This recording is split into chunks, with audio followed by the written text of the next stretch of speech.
حضرت ابراہیم علیہ السلام تھی کہ مہمان کے بغیر کھانا نہیں کھاتے تھے، اور جو کھانا مہمان کے ساتھ کھایا جائے اس کا حساب بھی نہیں ہوگا۔ ساری زندگی یہ ان کو معمول رہا ہے۔ ایک دن بھوک لگی، گھر والوں کو کھانا پکانے کا کہا اور خود مہمان ڈھونڈنے نکلے۔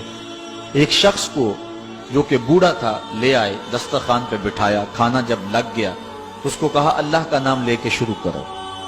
اس نے کہا میں تو اللہ کو نہیں مانتا۔ آپ نے فرمایا کہ میں تیرے سے کوئی ربط، رشتہ اور تعلق نہیں رکھتا، اللہ ہی کے نام پہ تجھے کھلا رہا ہوں، تو میرے رب کا نام تجھے کم از کم لینا چاہیے۔ اس نے کہا میں تو بتوں کا پجاری ہوں اور روٹی کے چند ٹکڑوں کے لیے اپنے بتوں سے بے وفائی نہیں کر سکتا۔ حضرت ابراہیم علیہ السلام بولے جب تو اتنا غیرت مند ہے کہ میرے رب کا نام نہیں لیتا اور اپنے بتوں سے بے وفائی نہیں کر سکتا، تو پھر میرا بھی تو کیا لگتا ہے، اگر میرے رب کو نہیں مانتا تو میں تو کھانا اس رب کے نام پہ کھلاؤں گا، کھاتا ہے تو ٹھیک نہیں تو تیری مرضی۔ وہ حضرت ابراہیم علیہ السلام کے دسترخوان سے اٹھ کے چلتا بنا، وہ گیا تو جبریل امین حاضر ہو گئے، سلام دیا، سندیسہ سنایا۔ رب کہتا ہے اے میرے خلیل، تو نے میرا ایک بندہ ناراض کر دیا۔ یا اللہ، وہ تیرا بندہ تھا، وہ تو تیرا نام لینا گوارا نہیں کرتا تھا، اور تو فرما رہا ہے کہ وہ میرا بندہ تھا۔ ارشاد ہوا ابراہیم بتاؤ اس کی عمر کتنی ہوگی؟ یا اللہ 80 سال کے قریب ہو۔ کہا اتنا عرصہ ہو گیا نا میں اس کو رزق دے رہا ہوں، تم ایک دن نہیں کھلا سکے؟ اب حضرت ابراہیم اس کو ڈھونڈ رہے ہیں، وہ دور پہاڑ پہ جا چکا ہے۔ اس کے قریب پہنچے، کہا میاں کھانا ٹھنڈا ہو رہا ہے جلدی آؤ۔ اس نے کہا ایک شرط ہے، تمہارے رب کا نام نہیں لوں گا۔ کہا نہ لینا آؤ۔ تو کہنے لگا لہجے میں اتنا گداز، اتنی نرمی کیسے آ گئی؟ تم تو کہتے تھے رب کے نام کے علاوہ کھلاؤں گا نہیں۔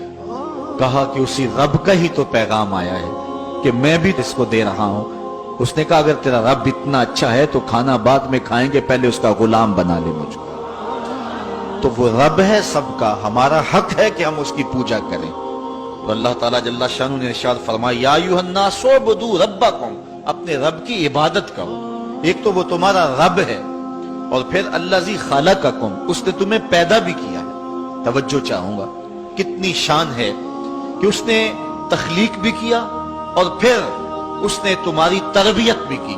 جو تخلیق بھی کرے اور تمہاری تربیت بھی کرے، کیا اس کا حق نہیں ہے کہ اس کے حضور سجدہ ریزیاں کی جائیں؟ ساری زندگی انسان ماں کی خدمت کرتا رہے تو بتاؤ ماں کی خدمتوں کا بدلہ دے سکتا ہے؟ ماں کے پیار کا صلہ دے سکتا ہے؟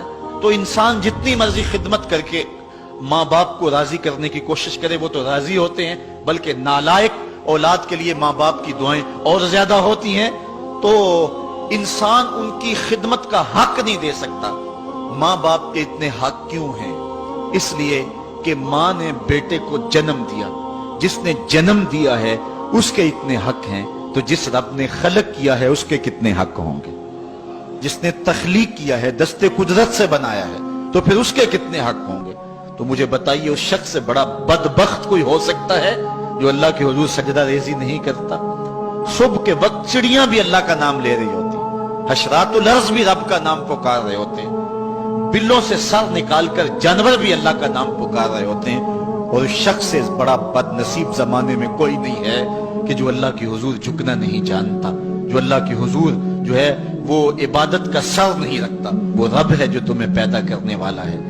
ماں کے رحم کے اندر کون نقش و ونگار دینے والا ہے؟ کس نے گوشت کے لوتھڑے کو بولنا سکھایا ہے؟ کس نے چشم خانوں کے اندر روشن چراغ رکھ دیے ہیں؟ اور کس نے سر کے اندر ایک نشیط اور روشن دماغ رکھ دیا ہے؟ کس نے ہاتھوں کو پکڑنے کی قوت دی اور کانوں کو شنوائی کی طاقت دی؟ اور کس نے جو ہے وہ سونگھنے کی قوت اور قوت شامہ ناک کے نتنوں کے اندر رکھ دی؟ کون ہے جو ٹانگوں میں زور پیدا کرتا ہے؟ کون ہے جس نے چھاتی کو طاقت دی؟ کون ہے جس نے انسانیت کو احسن تقویم بنایا؟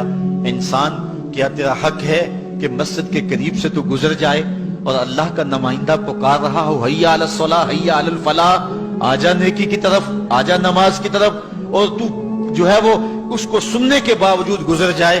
ایسا ہو سکتا ہے کہ تو اس کے حضور آئے نہ، حاضر ہی نہ ہو؟ یہ بد نصیبی نہیں تو اور کیا ہے؟